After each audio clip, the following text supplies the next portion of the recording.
Sanjay doubt म्हणतात की दाढी ही रावणाला होती आणि आम्ही ते जाळण्याचं काम करू. संजय डाऊट विसरलात का? अरे छत्रपती शिवाजी महाराजांना दाढी होती. छत्रपती संभाजी महाराजांना, शहाजी राजांना दाढी होती. महात्मा फुल्यांना, गुरु गोविंद सिंगांना, गुरु नानकांना, नाथपंथातल्या 9 नाथांना सुद्धा दाढी होती. संजय डाऊट, अरे तुम्हाला काय कळणार दाढीवाल्यांचा स्वॅग? आणि एकनाथजी शिंदे आहेत महाराष्ट्राचा वाघ.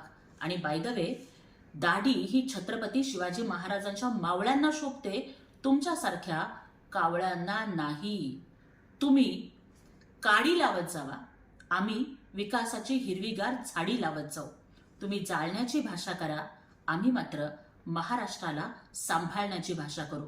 आणि इथून पुढं जर दाढीवर बोललात तर शिवसैनिक तुमच्या अहंकाराची माडी उद्ध्वस्त केल्याशिवाय राहणार नाही.